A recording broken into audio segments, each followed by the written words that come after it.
Chapter 11. At the Window. I have already said that my storms of emotion have a trick of exhausting themselves. After a time, I discovered that I was cold and wet, and with little pools of water about me on the stair carpet. I got up almost mechanically, went into the dining room and drank some whiskey, and then I was moved to change my clothes. After I had done that, I went upstairs to my study, but why I did so, I do not know. The window of my study looks over the trees and the railway towards Horsell Common. In the hurry of our departure, this window had been left open. The passage was dark, and, by contrast with the picture the window frame enclosed, the side of the room seemed impenetrably dark. I stopped short in the doorway. The thunderstorm had passed. The towers of the Oriental College and the pine trees about it had gone, and very far away, lit by a vivid red glare, the common about the sandpits was visible. Across the light, huge black shapes, grotesque and strange, moved busily to and fro. It seemed indeed as if the whole country in that direction was on fire, a broad hillside set with minute tongues of flame, swaying and writhing with the gusts of the dying storm, and throwing a red reflection upon the cloud scud above. Every now and then a haze of smoke from some nearer conflagration drove across the window and hid the Martian shapes. I could not see what they were doing, nor the clear form of them, nor recognise the black objects they were busied upon. Neither could I see the nearer fire, though the reflections of it danced on the wall and ceiling of the study. A sharp, resinous tang of burning was in the air. I closed the door noiselessly and crept towards the window. As I did so, the view opened out, until, on the one hand, it reached to the houses about Woking Station, and on the other to the charred and blackened pine woods of Byfleet. There was a light down below the hill, on the railway, near the arch, and several of the houses along the Maybury Road and the streets near the station were glowing ruins. The light upon the railway puzzled me at first. There were a black heap and a vivid glare, and to the right of that a row of yellow oblongs. Then I perceived this was a wrecked train, the forepart smashed and on fire, the hinder carriages still upon the rails. Between these three main centres of light, the houses, the train, and the burning county towards Chobham, stretched irregular patches of dark country, broken here and there by intervals of dimly glowing and smoking ground. It was the strangest spectacle, that black expanse set with fire. It reminded me, more than anything else, of the potteries at night. At first I could distinguish no people at all, though I peered intently for them. Later I saw against the light of Woking Station a number of black figures hurrying one after the other across the line. And this was the little world in which I had been living securely for years, this fiery chaos. What had happened in the last 7 hours I still did not know, nor did I know, though I was beginning to guess, the relation between these mechanical colossi and the sluggish lumps I had seen disgorged from the cylinder. With a queer feeling of impersonal interest, I turned my desk chair to the window, sat down, and stared at the blackened country, and particularly at the 3 gigantic black things that were going to and fro in the glare about the sandpits. They seemed amazingly busy. I began to ask myself what they could be. Were they intelligent mechanisms?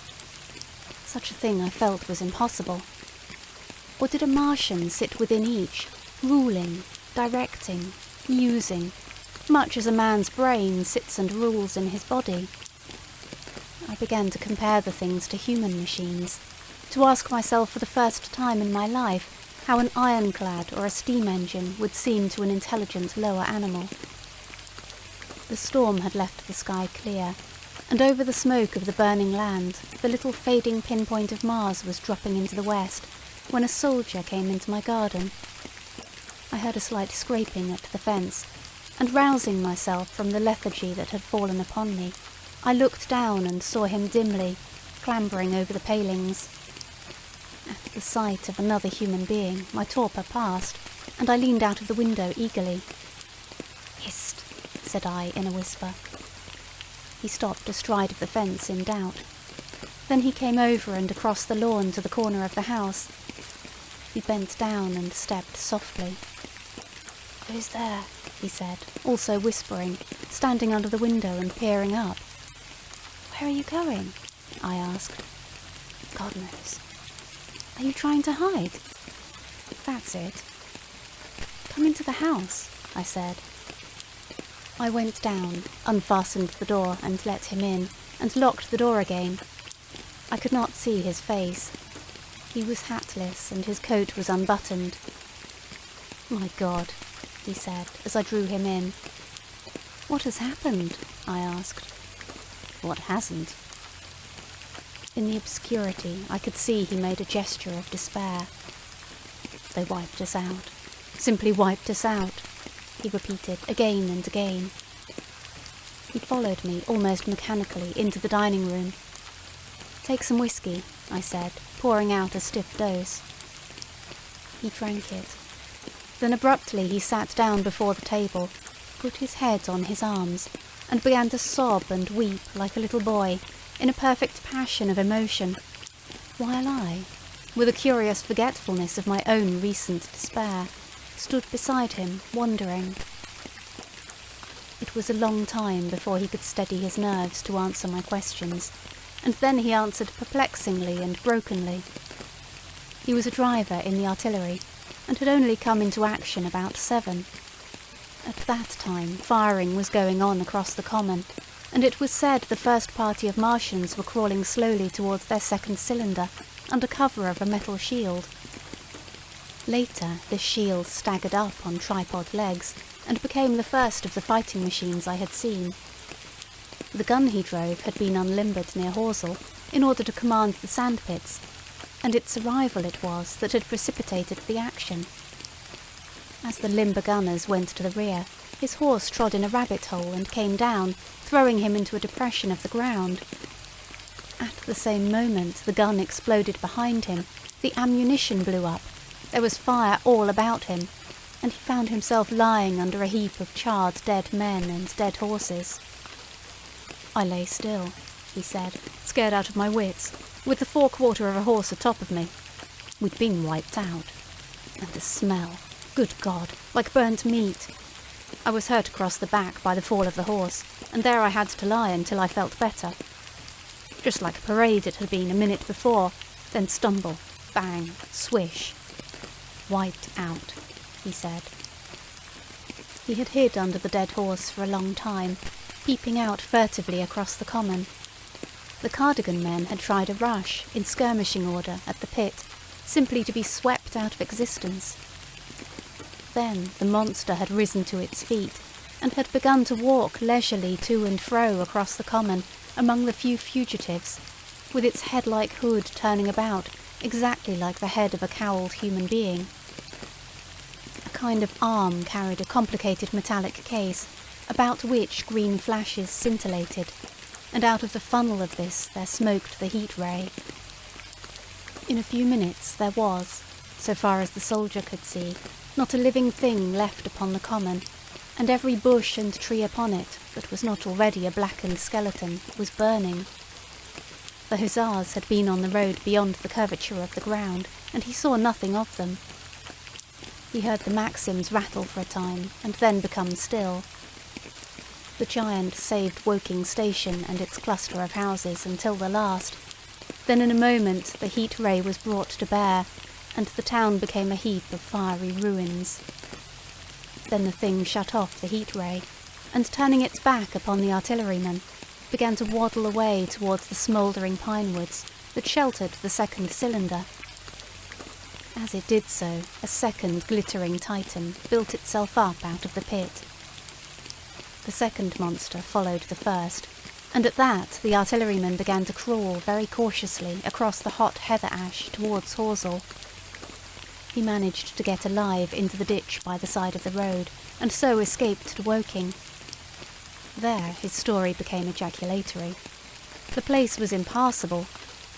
It seems there were a few people alive there, frantic for the most part, and many burned and scalded. He was turned aside by the fire, and hid among some almost scorching heaps of broken wall as one of the Martian giants returned. He saw this one pursue a man, catch him up in one of its steely tentacles, and knock his head against the trunk of a pine tree. At last, after nightfall, the artilleryman made a rush for it and got over the railway embankment. Since then he had been skulking along towards Maybury, in the hope of getting out of danger Londonward. People were hiding in trenches and cellars, and many of the survivors had made off towards Woking village and Send.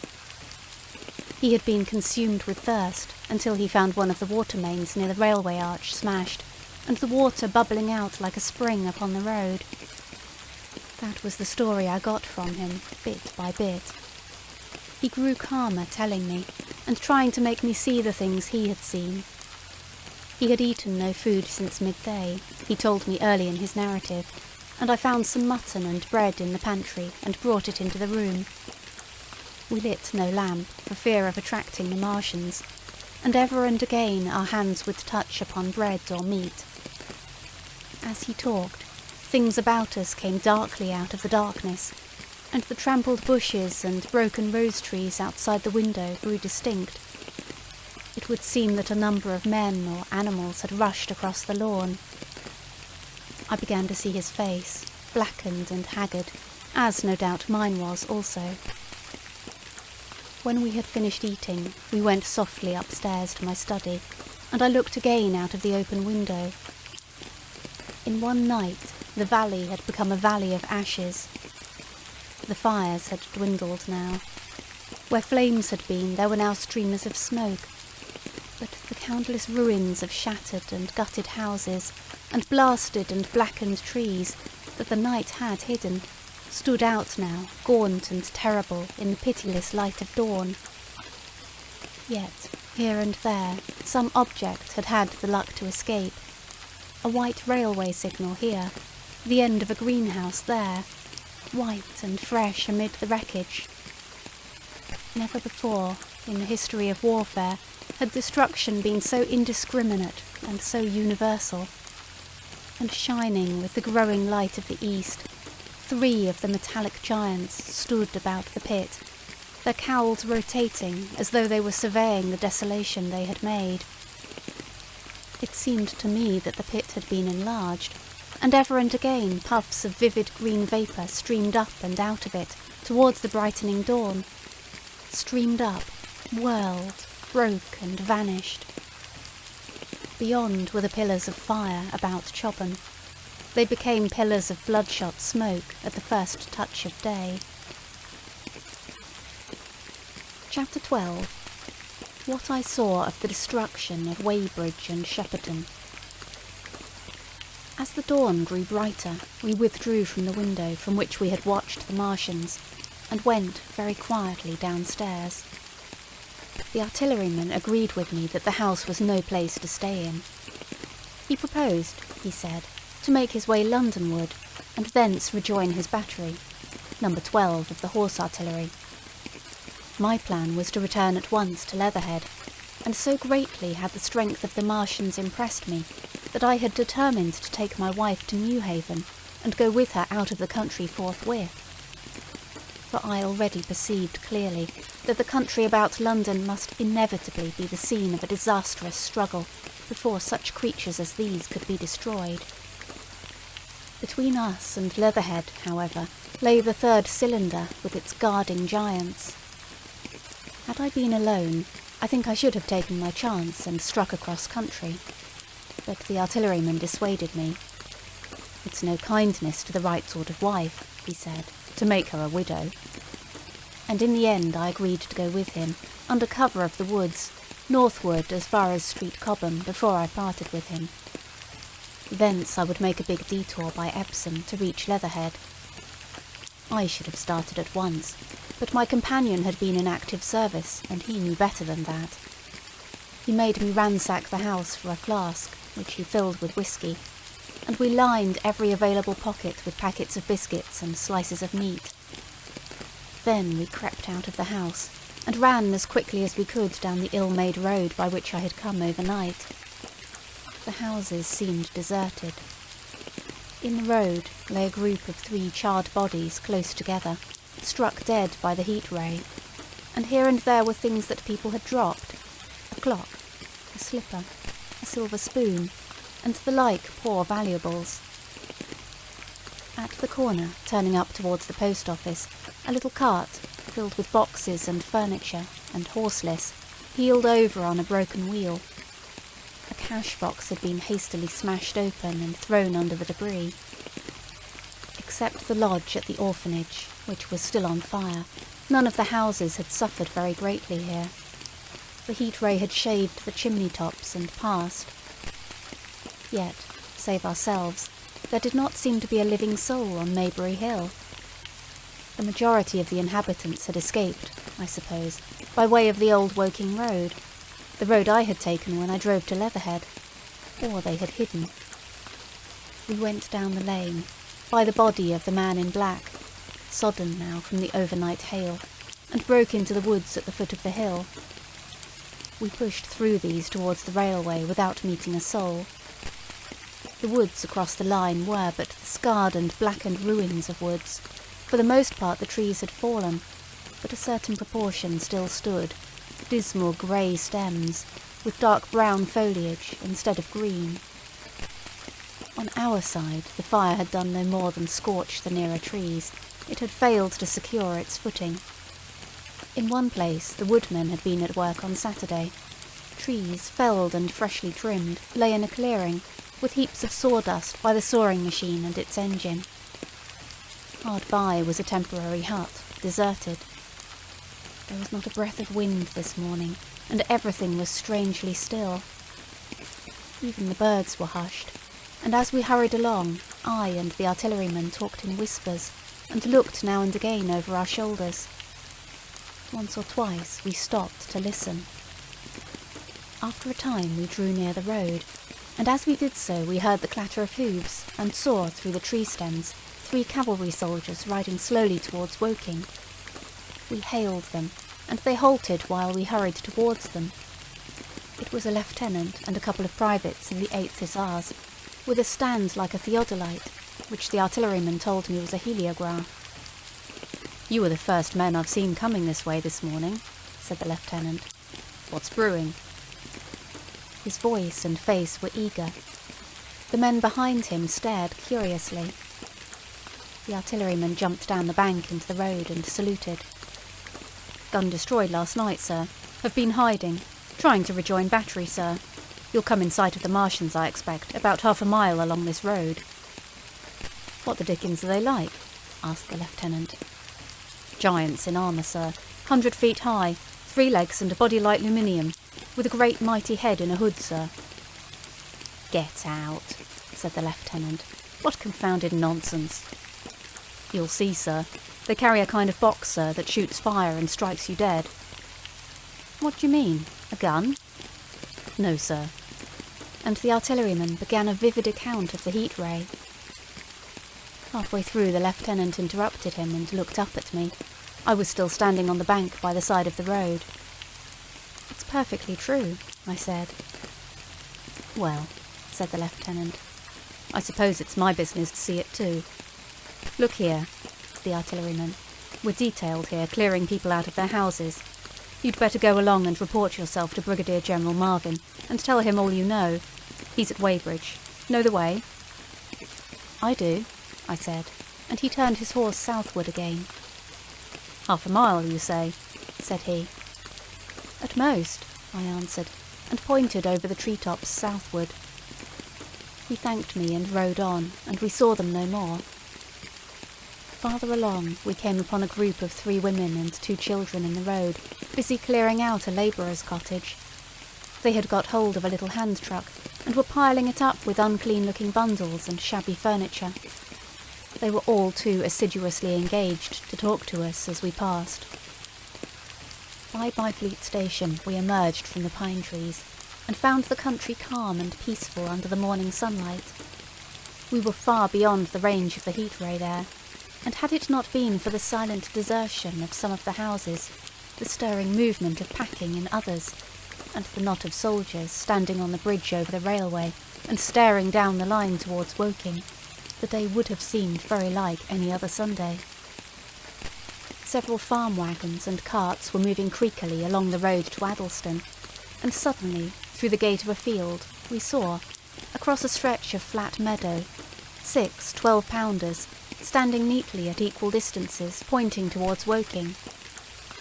The gunners stood by the guns waiting, and the ammunition wagons were at a businesslike distance. The men stood almost as if under inspection. "That's good," said I.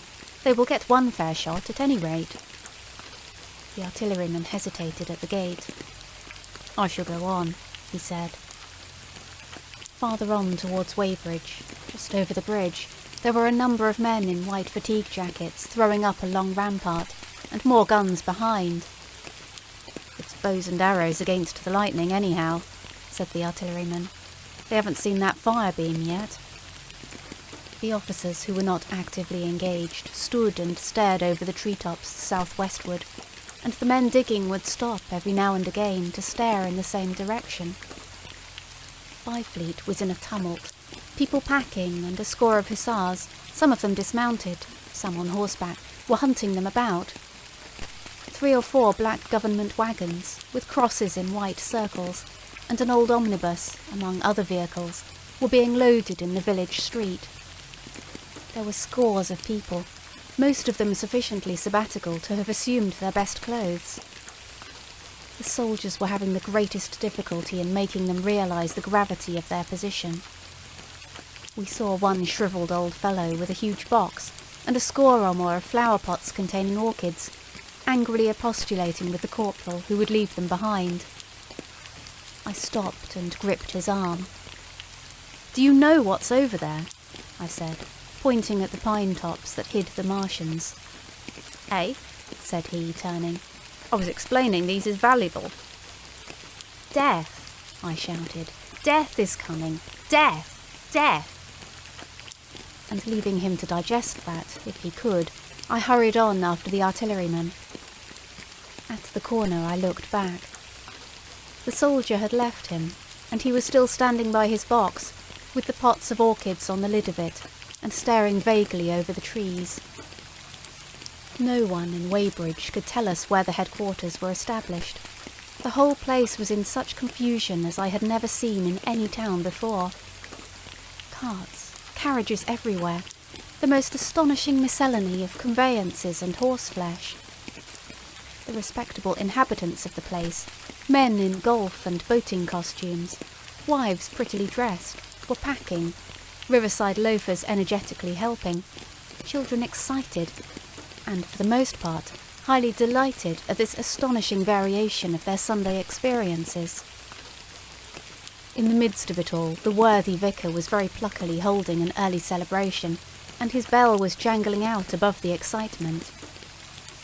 I and the artilleryman, seated on the step of the drinking fountain, made a very passable meal upon what we had brought with us.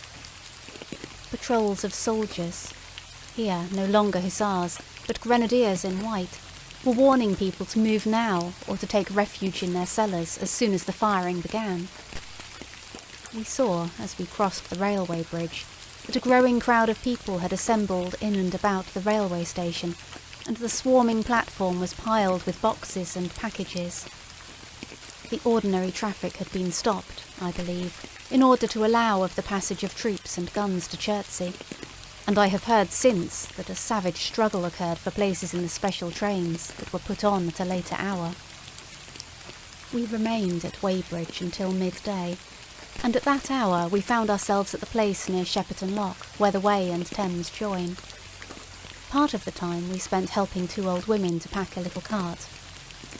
The Wey has a treble mouth, and at this point boats had to be hired, and there was a ferry across the river.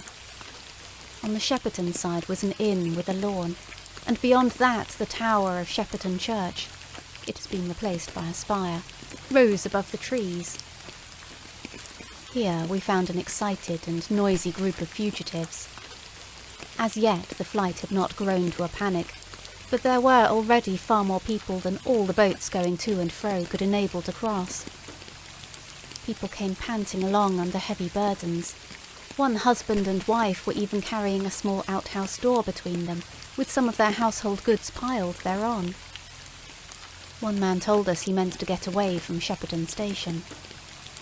There was a lot of shouting, and one man was even jesting. The idea people seemed to have here was that the Martians were simply formidable human beings who might attack and sack the town, to be certainly destroyed in the end.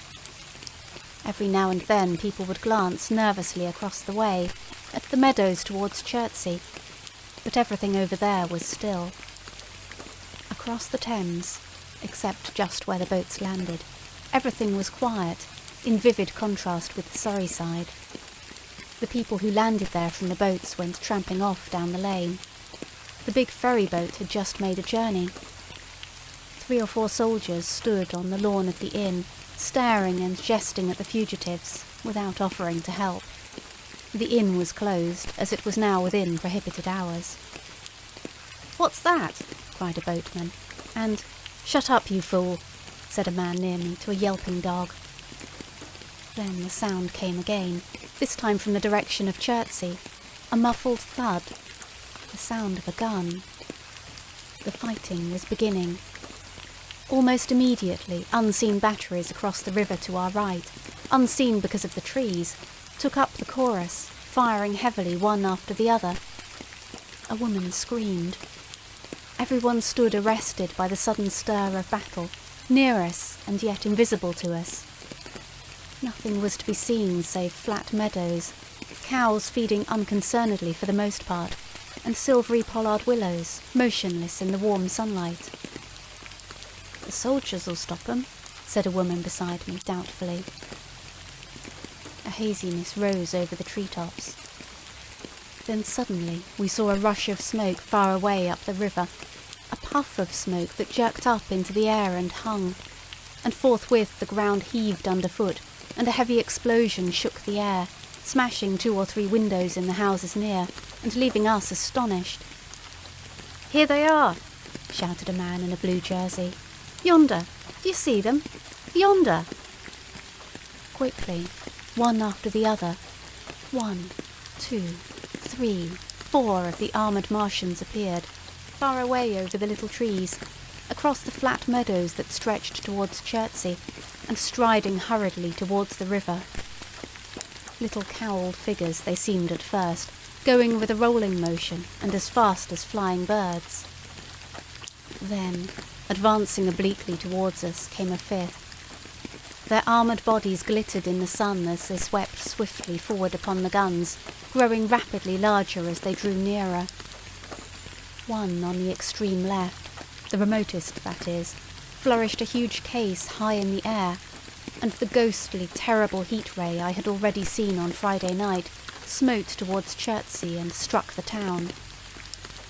At sight of these strange, swift and terrible creatures, the crowd near the water's edge seemed to me to be for a moment horror-struck. There was no screaming or shouting, but a silence. Then a hoarse murmur and a movement of feet, a splashing from the water. A man, too frightened to drop the portmanteau he carried on his shoulder, swung round and sent me staggering with a blow from the corner of his burden. A woman thrust at me with her hand and rushed past me. I turned with the rush of the people, but I was not too terrified for thought. The terrible heat ray was in my mind. To get under water, that was it. "Get under water!" I shouted, unheeded. I faced about again and rushed towards the approaching Martian, rushed right down the gravelly beach and headlong into the water. Others did the same. A boatload of people putting back came leaping out as I rushed past. The stones under my feet were muddy and slippery, and the river was so low that I ran perhaps 20 feet, scarcely waist deep. Then, as the Martian towered overhead scarcely a couple of 100 yards away, I flung myself forward under the surface. The splashes of the people in the boats leaping into the river sounded like thunderclaps in my ears. People were landing hastily on both sides of the river. But the Martian machine took no more notice for the moment of the people running this way and that than a man would of the confusion of ants in a nest against which his foot has kicked. When, half suffocated, I raised my head above water, the Martian's hood pointed at the batteries that were still firing across the river, and as it advanced, it swung loose what must have been the generator of the heat ray. In another moment it was on the bank, and in a stride wading halfway across. The knees of its foremost legs bent at the farther bank, and in another moment it had raised itself to its full height again, close to the village of Shepperton. Forthwith the 6 guns, which, unknown to anyone on the right bank, had been hidden behind the outskirts of that village, fired simultaneously. The sudden near concussion, the last close upon the first, made my heart jump.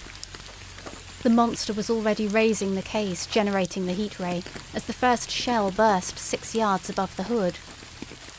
I gave a cry of astonishment. I saw and thought nothing of the other 4 Martian monsters. My attention was riveted upon the nearer incident. Simultaneously 2 other shells burst in the air near the body, as the hood twisted round in time to receive, but not in time to dodge, the 4th shell. The shell burst clean in the face of the thing. The hood bulged, flashed, was whirled off in a dozen tattered fragments of red flesh and glittering metal. "Hit!" shouted I, with something between a scream and a cheer. I heard answering shouts from the people in the water about me. I could have leaped out of the water with that momentary exultation. The decapitated colossus reeled like a drunken giant, but it did not fall over. It recovered its balance by a miracle, and, no longer heeding its steps, and with the camera that fired the heat ray now rigidly upheld, it reeled swiftly upon Shepperton.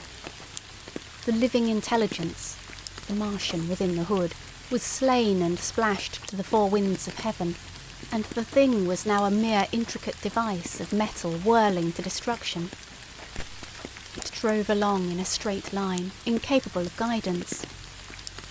It struck the tower of Shepperton Church, smashing it down as the impact of a battering ram might have done, swerved aside, blundered on, and collapsed with tremendous force into the river out of my sight. A violent explosion shook the air, and a spout of water, steam, mud, and shattered metal shot far up into the sky.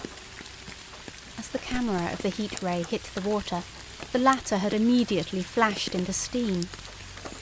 In another moment, a huge wave, like a muddy tidal bore, but almost scaldingly hot, came sweeping round the bend upstream. I saw people struggling shorewards, and heard their screaming and shouting faintly above the seething and roar of the Martian's collapse.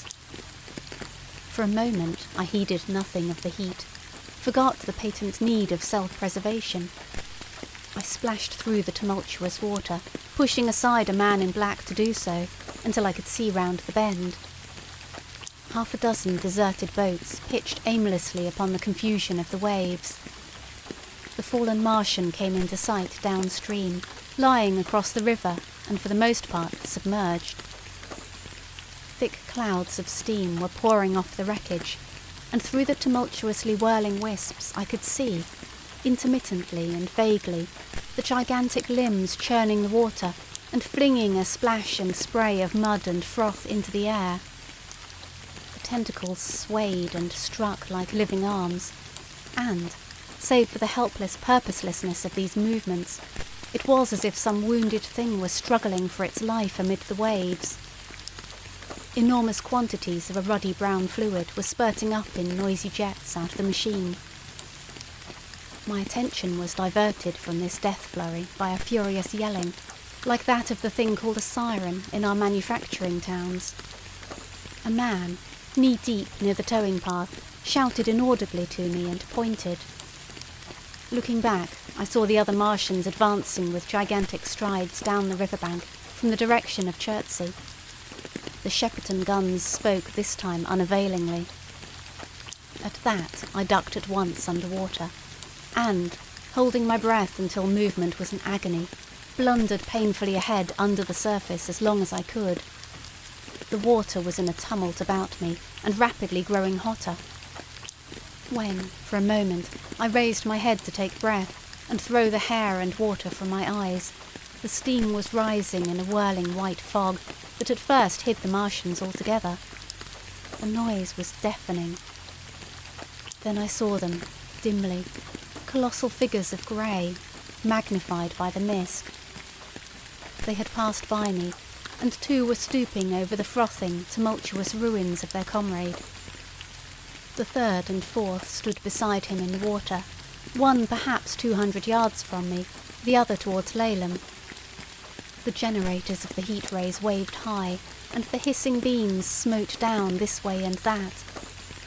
The air was full of sound, a deafening and confusing conflict of noises, the clangorous din of the Martians, the crash of falling houses, the thud of trees, fences, sheds flashing into flame, and the crackling and roaring of fire.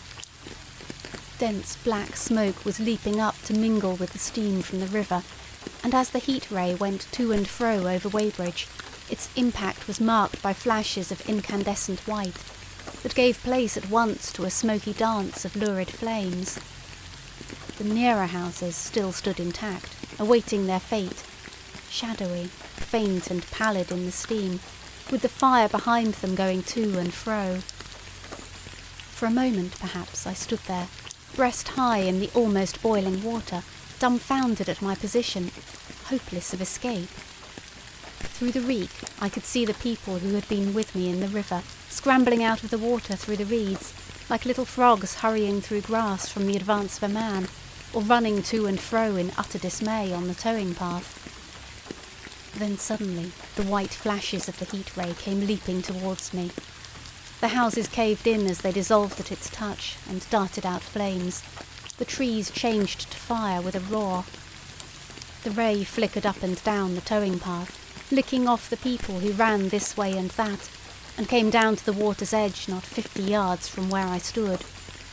It swept across the river to Shepperton, and the water in its track rose in a boiling wheel crested with steam. I turned shoreward.